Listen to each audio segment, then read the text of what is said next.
он решил пощупать температуру воды.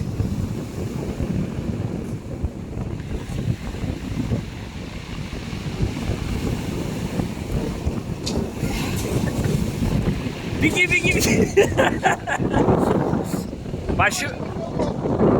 Пощупал? Че, тепло?